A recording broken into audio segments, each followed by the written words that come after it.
Hello everyone. So welcome back. Today I will continue with the course.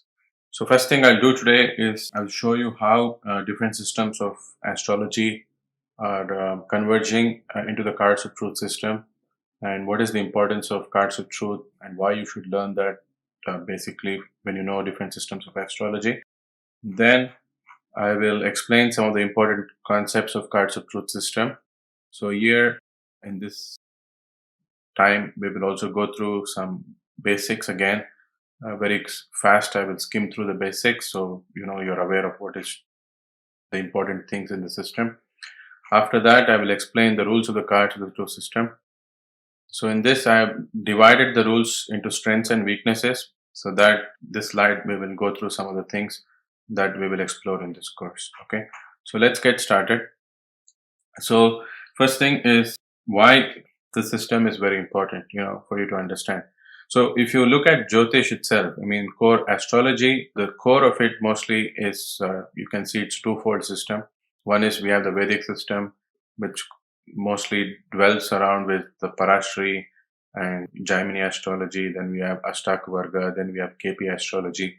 All of that are the core systems, but the crux of it is mostly defined by the Parashri as well as Jaimini. If you know those two systems in just Vedic principles, you'll be doing pretty good job as an astrologer. Okay. Then the other things are just added value and it will help you to become better with your predictions. Then we have the Western system of astrology. There are concepts such as progressions, Western way of looking at a chart. Okay. Then we have the Tajika or Persian astrology, which is the Varshapala. That is a combination of both the Vedic system as well as the Western system, but let's say it's predominantly Western dominated. The aspects are new in that. So similarly, we have many other things that you can learn from different parts of the world. So that is the other systems of astrology. Then we have the cards of truth. Okay, as I mentioned earlier, cards of truth is a combination where we are merging the Vedic concepts with the Western concepts along with the cards. Okay, so it's a system by itself. It's an integrated system. However, it still borrows many concepts from Jyotish as well as the Western thoughts. Okay, for instance, it takes progressions, which is a Western thing. Of course, we also use progressions in Vedic system, such as the nakshatra progressions. Your Vimshotri Dasha is nothing but a progression of the moon through the nakshatras from the time of your birth. So such things are borrowed, and you have quadrations, which is a unique thing when it comes to the cards. Okay, so what I want to show in this Venn diagram, this is a Venn diagram basically. So you'll see the interaction between the systems and how it will help you into predictions. Okay, so if you, as an astrologer, only know the Jyotish core system, okay, then you will be able to somewhere make 35% of the predictions. You can go beyond that, but you are stretching yourself a lot, and you will spend more time, or you will reach your saturation point very quickly if you know just the core systems. Okay, and then if you know the Western system of astrology, again you're just in a standalone mode. If you operate with the Western system or the other systems of astrology, you can get to somewhere around 35 to 40%. Okay, that's as good as it. So one thing you have to keep in mind is no astrology system is going to give you a full fledged 100% prediction. It's impossible. Okay, we human beings are extremely complex creatures. We should be grateful that astrology can even make up to 65 to 80% predictions right for us, because there is so many things going on in a person's life, so many underlying factors and many other environmental influences. There is nature versus nurture and quite many things. On top of that, we are still able to nail some predictions to 60 to 80% accuracy. Then, I mean, you should give yourself a pat on your back because you're doing a great job, basically. It's not easy. I mean, even to make any sort of predictions using complex mathematical models or advanced statistics and modeling and such, it's all based on data. We don't even have data, and we don't even integrate data science into astrology, yet we are able to do quite many remarkable things with just following the rules of this game, basically. So it's an interesting thing if you look about how how the karma of a person plays out. and how we, just by looking at these planets, and even we're not even visually looking into the planets, we're just looking at a screen, a computer screen or a card deck, and you're able to make predictions. I don't even have a picture of the client's face. I don't even have a face to face reading with any of them. Yet you'll be able to make astounding predictions many times just by looking at the chart and the placements. Okay. That itself is quite intriguing. So, what I want you to understand from this diagram is that if you integrate two systems, let's say you integrate Jyotish and other Western systems of astrology, you have a chance of, approximately 50%. If you know Jyotish and Western, 50% it increases your chances. Then, Western as well as Jyotish, you combine them, you go up to 50%. Okay. Then we have cards of truth. So if you just know cards of truth and you're just playing with the cards, you know that system very well, I wouldn't put my money fully betting on predictions. Okay. It's not that easy to just say, okay, I see the quadrations, I see this card is on that, I'll predict a relationship for this person. Okay. Or I see that there is a very tough card on their Saturn and I will predict death for this person this time. Because you're going to bungle the predictions if you do that. Okay, so what I want you to understand is you need to combine cards of truth with the other core systems of astrology. So you'll have confluence from different systems. Okay, so cards of truth, basically you cannot use standalone for predictions, but to understand many things you can. You will still get many predictions right. Okay, sometimes you'll have the luck of your intuition, or some predictions are very straightforward in cards of truth. You can really put your money on it, but there are only few like that. Okay, if you get a bit overconfident and try to attempt the same, you may bungle the predictions later on. So you don't want to do that. Okay, so you need to combine that basically. So what I want to show is, if you combine Jyotish complete principles with cards of truth, your prediction chances just improved now. Okay, so it went from 35 plus 15, so again it went up to 50. So same thing with Western astrology, and you combine with cards of truth, it goes up to 50% more the chances. Then you have the best of all, right? I mean, if you combine the three, basically Western, Jyotish as well as the cards of truth, you add another 15 points to that. Okay, so you have a 65% chance of hitting that prediction. Okay, that's really very nice. If you have 35 plus 15 plus 15, so you get 65% chances. That's pretty good. You're already doing very nice. Okay, but cards of truth is just a small system. The core of it is actually Jyotish, because there is a lot of it going on there. Jyotish or other Western astrology, if you know something more, those things. If you combine all three together and even learn some other complex astrology systems, you can take it up from 65 to 80%. Okay, so this is where you lie. And there is a reason I call this why you will fail as an astrologer, because many students or many of us who begin this path of astrology, we just, jump in and jump out, and we don't follow it along from this basic fundamental rules and regulations of the system. We don't go through the full rigorous training, and we don't take it step by step. Okay, you don't know the fundamentals and you don't know where you will fail. It's because you don't know the fundamentals. That's the main reason. Okay, then of course the cards of truth, the core of it, the crux of it is Jyotish. Okay, that's the thing. Maybe there are people who have already taken readings from me about the cards of truth system. They will know that I will not even touch the cards until I do the core Jyotish reading, basically. Okay, so I spend almost, I think, 1 hour to 1.5 hours just discussing the planets with them. That's the thing. That's where you have to spend a lot of time. And then you jump into the cards of truth, where you just tie things together. You integrate the cards with the planets. So you need to take this kind of an approach. It will make your life much easier, and you will be more accurate with whatever you will be communicating to the client. The main message of this slide is basically that you have to know your Jyotish core systems strong. Then cards are going to be just really nice and enjoyable process for you. Okay, so that's the main thing. So next, I have another slide here which I call important divisions or concepts in the cards of truth system. Okay, so here at the point of this slide is to tell you what I will be teaching mainly. Okay, so there is the Queen birth card quadrations okay, in the cards of truth. That is predominantly the major chunk of this donut which we have here. Okay, that's the static promise of the person. If you know the queen birth quadration, then you know what this person's promise is. Okay, you have to study that first, and then you will be able to really understand what are their weaknesses, strengths, and opportunities, and anything that is threatening their growth. That's the first thing that you have to do. Then you have the 7 year progression spread. Okay, that's the blue part here. So this spread is important because this will help you in the predictive part. Okay, this is how the person's life is progressing, and we break it down to 7 year periods. Okay, later we have the year quadrations, and year quadrations are basically you divide the 7 years into single years and you quadrate the cards and you get single year quadrations. It's like a Varshafala with the cards of truth system, okay, or a solar return with the cards of truth system. It's on your birthday, you get a new card for that year. It's important because this will predominantly filter the 7 year progression to another level. So you'll be looking at time into more fine details. Okay. Then we can also divide this year into weeks and weeks into days.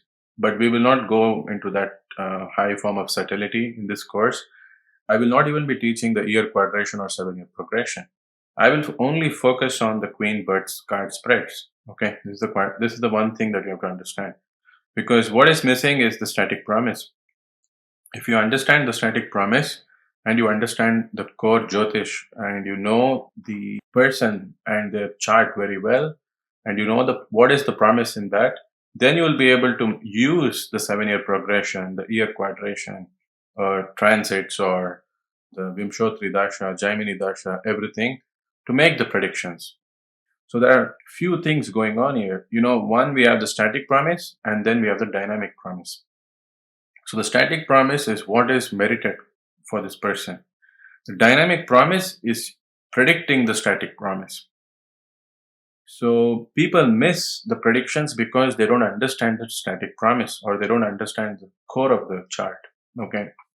For instance, let me tell you, if a person comes to you for marriage, the first thing you want to do is not predict marriage. First thing you want to do is check if this person has capacity for relationships. And second thing is, do they have the chance to get married? Okay. Or it's a no marriage chart, or any canceling factors for marriage. And the third thing you do is look into the time periods. Okay. When they can have marriage, or the chances of having multiple marriages also. So these are, logical things you must do before you can even attempt to predict when they will have a marriage. Okay. So that you will learn in the static promise, and in the cards of truth system, that static promise is your birth card spread. The first thing that you get is your birth card spread.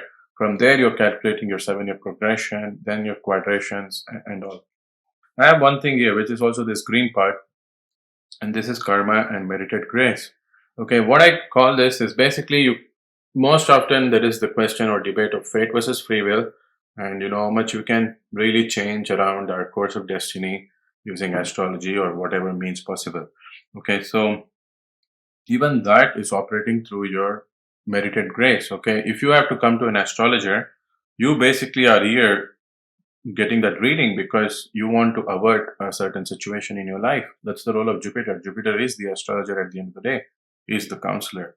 But what is your merit or the karmic inheritance that you have to even avert that event, or even approach the right kind of astrologer, or do you have the luck of it? Basically, that's also something that is to be accounted here.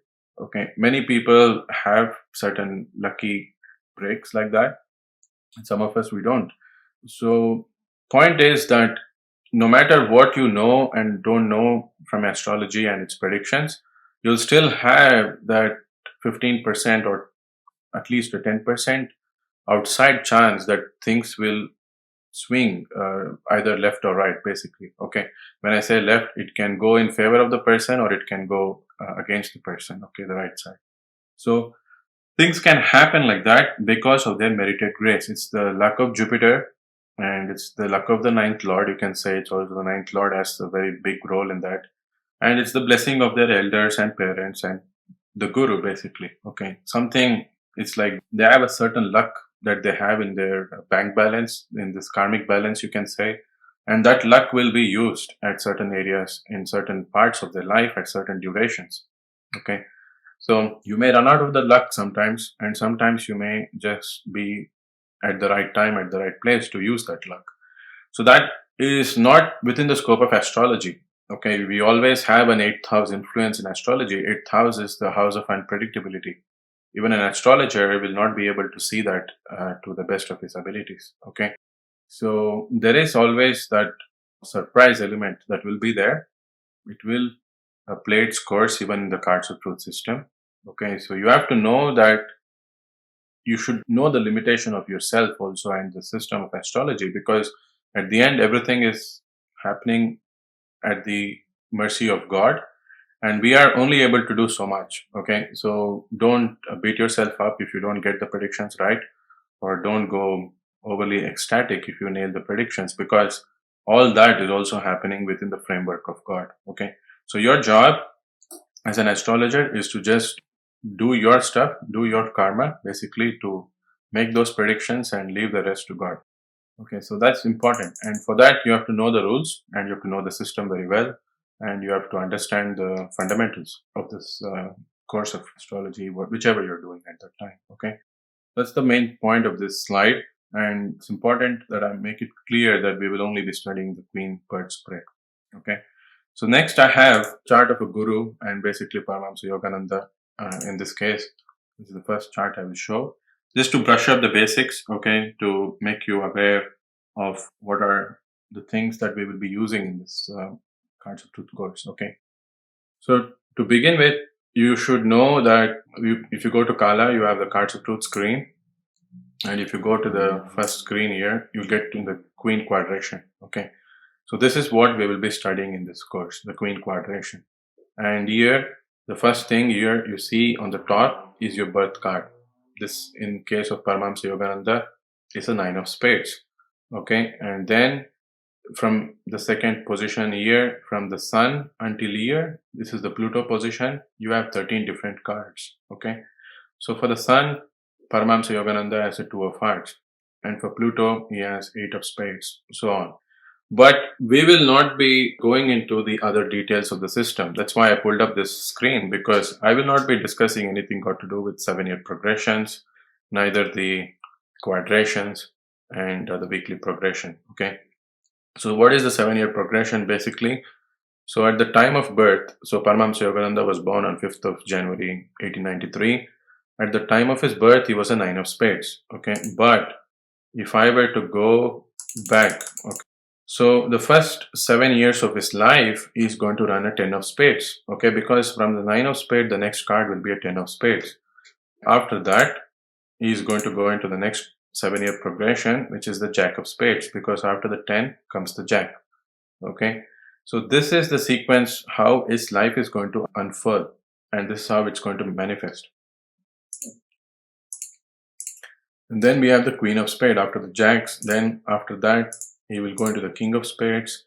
Later on, at the age of 27, a very critical time in everyone's life usually, at that age particularly for him, he switches to the hearts suit. He goes into the Ace of Hearts. So why did I bring this concept up here?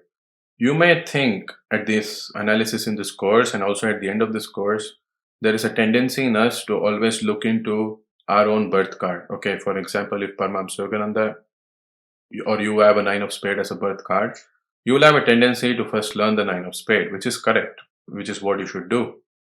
But you should also know how to judge these 7-year progression cards. So because these progression cards are going to be the umbrella under which the 28th to 34th year of Paramahamsa Yogananda's life was going to run. And it's probably going to be the same for you depending on which day of the year you were born. Okay, because you will have a different birth card, and depending on the birth card, you will have a different set of progressed cards. So it's important that you learn how to judge these cards. Otherwise, you will not be able to make predictions.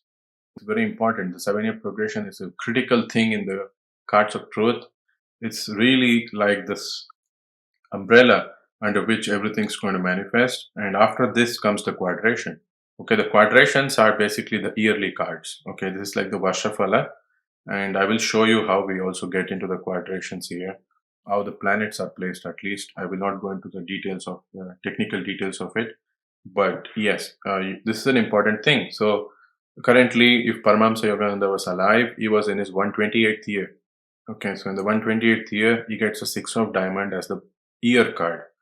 Year, the nine of spade is actually the birth card. And then we have the year cards. Okay, so the year card is going to show the focus of the year and is also going to play its role in a different predictive manner for this particular year. Okay, then we have the weekly progressions. Okay, the same thing. So from 29th of June to 5th of July 2021, Paramahansa Yogananda would have run the nine of clubs. Okay, so this 7-day window, the week of 29th June to 5th of July, is the nine of clubs. So what's important here is this week we have to judge these cards also. How is the eight of hearts on the sun? How is the three of diamonds on the moon? How is the seven of spades on Mercury? And so on. So you should be able to judge this week. And where does this nine of clubs give the influence? And where is it going to be very strong or very poor? So that's the thing which you have to know. It's not like you understand the queen quadration and you're done. No, it's not that way. After the queen quadration, you have to step to the progressions, after the progression to the quadrations of the year, and then to the week. So this is a sequence in which you should go around for your predictions. And most often you will miss them. Still, you will be getting it right because maybe you captured the most important things in the year quadration. Okay, it's still possible, just your intuition or you got lucky and you did this very amazing prediction by looking into the quadration itself. But everything is still happening in the background. Okay, so there is a lot of things going on in the queen quadration and the 7-year progression. So that's very important. The main message here is you should not only learn your queen quadration cards, you should still learn how to judge the 7-year progressions, which means you basically need to learn how to judge all 52 cards in the spread, because you never know which card you might get in the quadrations as well as the progressions along with your birth card spreads. Okay, that's the main message. So then the next point here I also want to show is how do these planets appear basically. Why is there a moon here, and what is this one that you see? Okay, what is this cross or the 10th cusp you see? How did we get to these things? Ernst has already explained all these things, but I just want to brush up these things for you so you're familiarizing with these things before we go into the system of predictions. Okay, so the one that you see here is basically the first house and the ascendant. Okay, it's the most important house. All right, many people miss this in the astrology concepts also, not only in the cards of truth. It's very important. Why? Because so the ascendant is falling in the sign of Leo for Paramahamsa Yogananda. Okay, that's why you see the first cusp is falling in the card of the sun, which is the two of hearts for him. So why is the ascendant very important? The ascendant is important because everything that is the static promise of Paramahamsa Yogananda's chart is going to manifest through the ascendant lord. Okay, we have in astrology a concept of yoga and yogyate. Yoga means the fruits basically of this person and the static promise and what is inherited and what is bestowed upon this person in this life. Okay, the yogyate means it's the capacity of the person to utilize that fruits to whatever possibilities that they can. Without capacity, you may not even be able to manifest the static promise in your chart. Okay, so that's another thing. See, everyone who is born on 5th of January 1893 at this time probably has a Leo ascendant, but there are certain subtle things going on in the chart that will help Paramahamsa Yogananda to be who he is compared to other people. Okay, your real skill as an astrologer is only tested or it is going to be pushed to its maximum when you learn to work with the charts of twins. Because when it comes to the charts of twins, you'll see their life will be different and they will have different trajectories going on for them. So you have to learn how to really split the hair when it comes to the charts of twins. And that is when all these factors, these subtleties become very important. Okay. So coming back to the ascendant is going to really show the capacity of this person to manifest whatever it is, okay, in this chart, and really to go about doing their, following the course of the destiny in this life. And if the ascendant lord is weak in the sense you can judge it in whichever way of the system you like, but most often you have to judge at least the Lajitadi avastas and the yogas in the chart. This sun and the avastas of the sun and also the yogas formed by the sun is going to define how Paramahamsa Yogananda can manifest all the other things going on in his chart. Okay, because he's the ascendant lord. So at the end of the day, this is very important point. You have to really pay attention to the ascendant and the ascendant lord.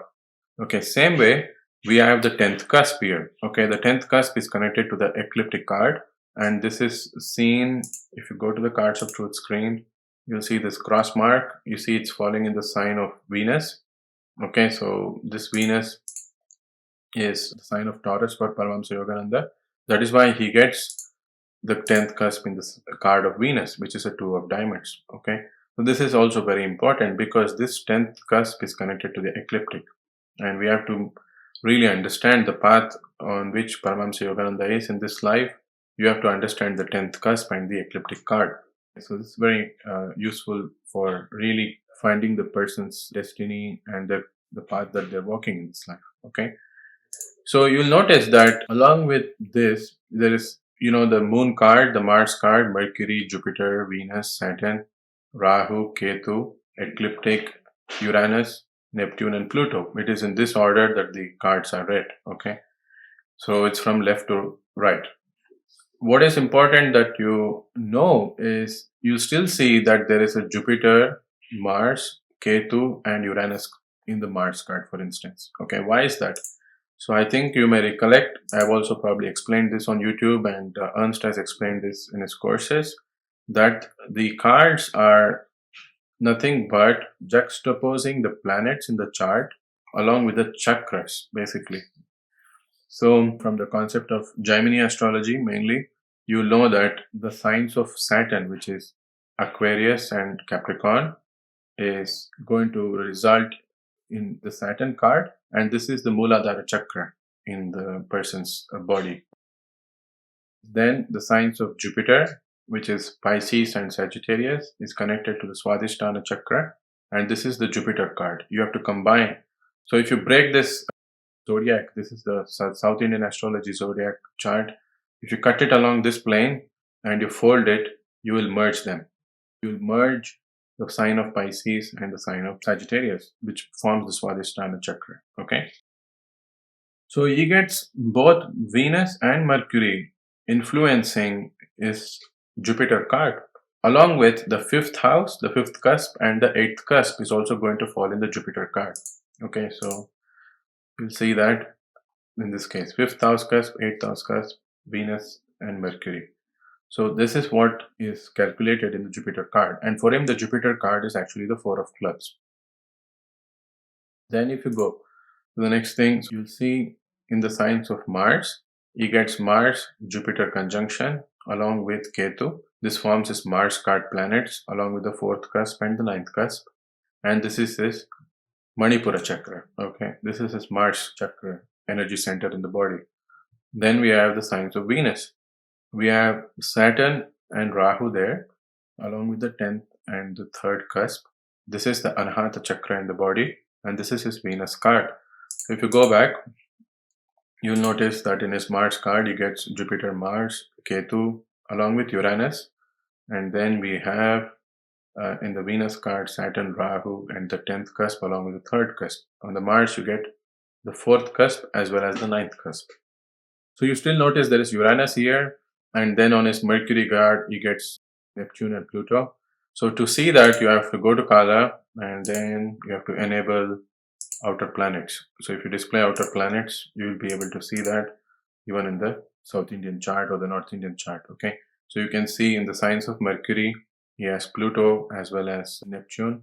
And then in the signs of Mars, he gets Uranus also here.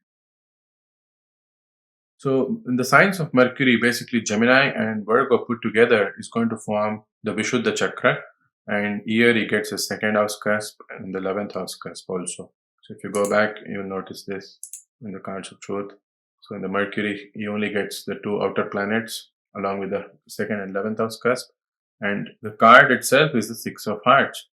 For him, Mars card was actually King of Diamonds. And next we have the Venus card was a Two of Diamonds. And then Saturn card was a Jack of Spades, and so on. Okay. So here Rahu and Ketu, they have been calculated based on their cards. For him, Rahu card was an Eight of Clubs and Ketu card was an Six of Diamonds. And the ecliptic is actually a Four of Spades, which is connected to his 10th house cusp. Okay. However, the Rahu Ketu positions are taken from the birth chart. You have to see that Rahu again was in the sign of Venus in the 10th cusp conjunction. He gets that.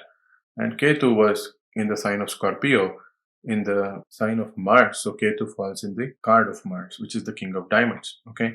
So this Ketu card, which is actually a Six of Diamond, will take this energy of the Six of Diamond and will manifest in the Mars card through the medium of Mars. Mars is going to be like the carrier for Ketu. All right. So same for Rahu.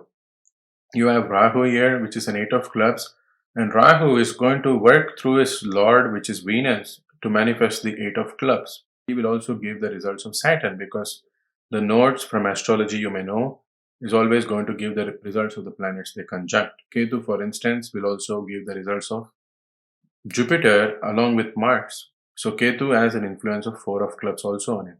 Okay. Then we have for Saturn, the Jack of Spades will also influence Rahu, because the energy of Saturn is playing out through Rahu. So this is how you have to see the flow of energy through these planets. And going back to the last two things which are remaining, which is the Moon and the Sun card, which is the most important ones. Okay, here the Sun card is actually a Two of Hearts. Here the Two of Hearts is holding the planet Moon along with the ascendant. Moon card is not holding any planets, but it's a King of Hearts. If you go back to his chart, you will see that he has Moon in the sign of the Sun. That's why Moon is placed in the Sun card. And then in the sign of Cancer, which is the sign of the Moon, he doesn't get any planets. So there is the 12th cusp only there. Okay. So it makes sense. We are just juxtaposing all the planetary placements from the birth chart into this. Okay. So it's very important, and you should know how these planets are here. The same thing for the quadrations. Okay, I will not teach this course, but you'll see the quadrations are nothing but that. Okay. If you go to the Varshaphala screen, if you go to his 128th year, which is the current year that he's running, you'll see that he gets Sun, Pluto, Mercury, Saturn, Jupiter in the Saturn card, because it's falling in the Muladhara chakra here.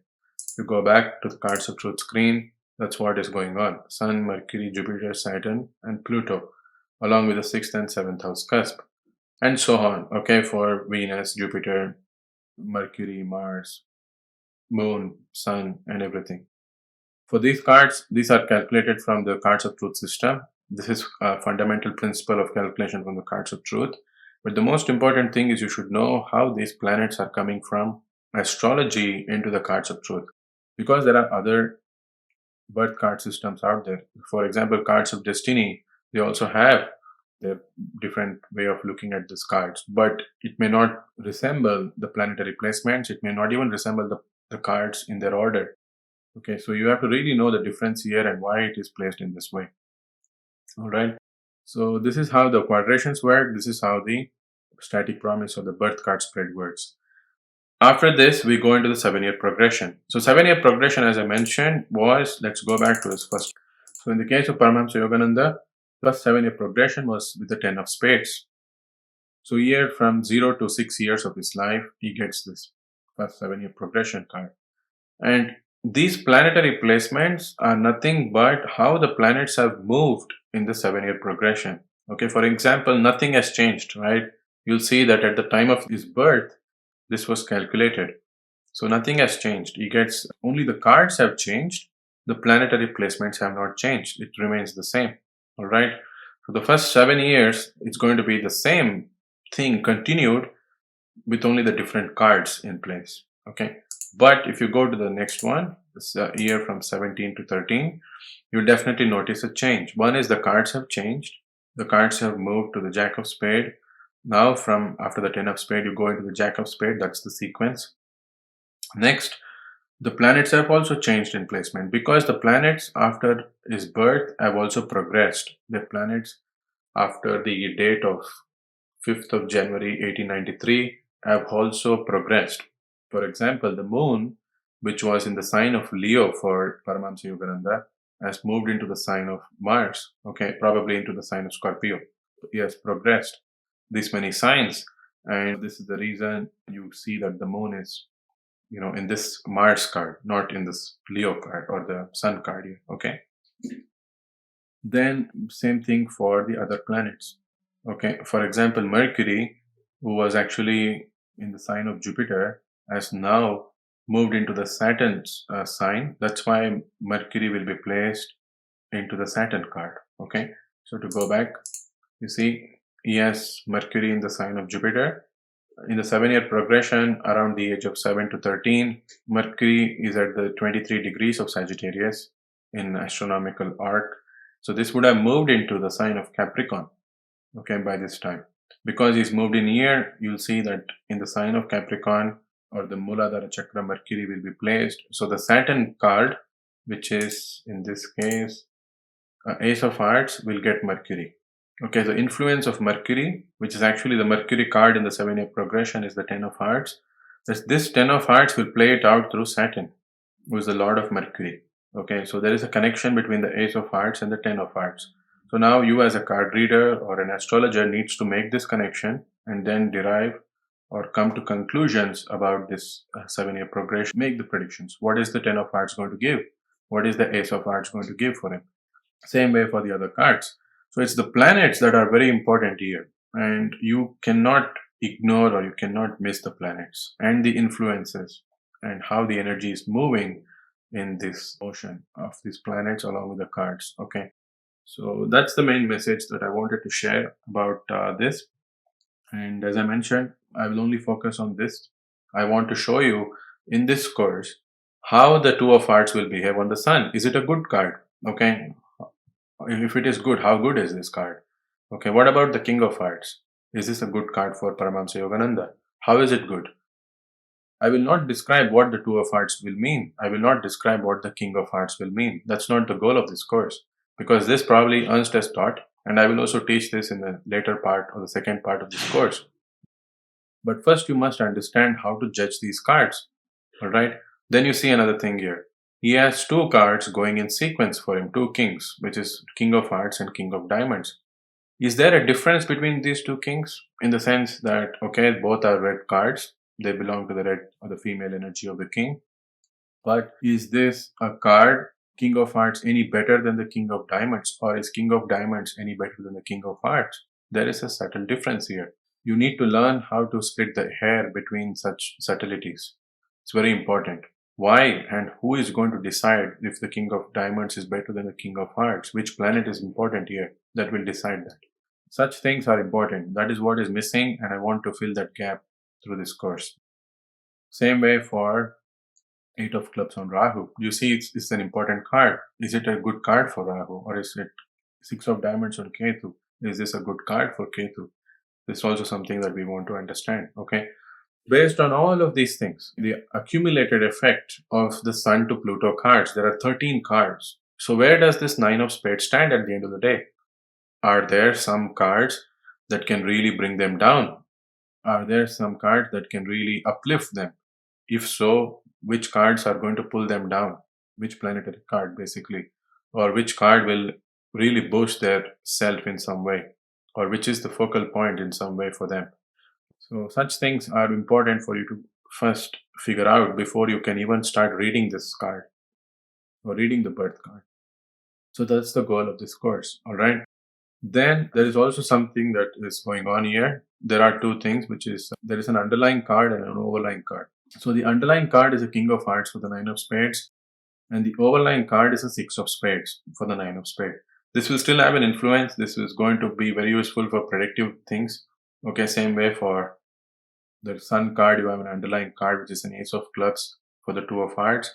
and the overlying card is an ace of clubs for the two of hearts. This will still influence the two of hearts in some way. As a static promise in the queen quadration, you will have the underlying and overlying cards, which will help you in understanding the psychology of the person, the predictions, and etc. But where this underlying and overlying cards will become extremely important and will help you the most is in the 7-year progressions and the quadrations. Okay. So, for instance, he has a 5 of hearts on Venus in the 7th year. All right. We know that's 5 of hearts on Venus. If you're an advanced cards of truth system reader, you know that this is a nasty card to get on Venus, basically. This can really cause some very painful events for him on Venus. But is it really going to be that someone will die and he will undergo a sort of depression or he will go into some form of mental illness? Or is it that he will have any other difficulties which he will not be able to process and as a result he will have a heartbreak? Or is it something got to do with his nourishment, etc.? There are multiple predictions that can come because of the 5 of hearts, right? So, how do you filter that out? How do you say if it's not, is it a relationship or is it a death event or is it a painful accident or something? Of course, because Venus can show vehicles, it can be an accident. Or is it the loss of a sibling because there is a third cusp here? Things like that. How will you filter this out and how painful is this card for him? So, this filtration can happen if you look into the underlying and overlying cards, along with other systems of astrology. For example, you captured the 5 of hearts is actually bad in this window. This is running from 22nd of September 1900 to 13th of November 1900. So you go look into the transits at that time. Okay, you go into the predictive transit screen, look into the transits, look into the dashas. Okay, the Vimshottari dasha, the Jaimini dasha, whatever that he might be running, even the Varshafala, basically using the Tajika system. And then you figure out if that is really going to lead to some painful events or not. So that's how you learn to use multiple systems of astrology for confluence. But then, just as a standalone cards of truth system, you should still be able to see if this is going to be something related to a person or something else, or is it an event related to materialistic things that can be heartbreaking, etc. Okay, that's where the underlying and overlying cards will help you. All right, so it's a very useful technique. I don't think Ernst has also expanded on this much, but I will leave that introduction for you to learn the underlying and overlying cards on yourself and to figure out, okay, how to use them. This is something that you should explore as a Cards of Truth student.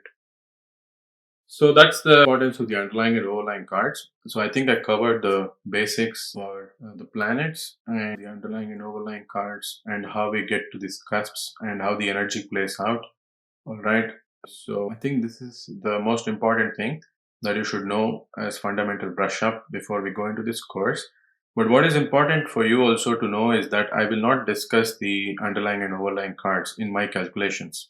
So basically in this course, I will explore only the 2 of hearts on the sun, king of hearts on the moon, 4 of clubs on Jupiter. We will only understand this placement because this is the most important placement. I will only cover this in this course. Okay.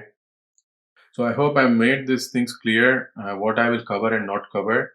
So it's important that you know this well in advance.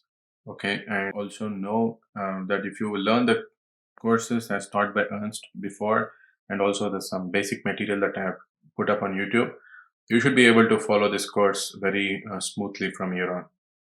So that's at least my hope. Next video, I will try to touch upon the other things that are going on, which is basically the rules of the cards of truth system. Okay, and I will also bring in the arcana cards, which is classical tarot technique, and where they are connected to the birth card system. Okay, so it's important that you know them.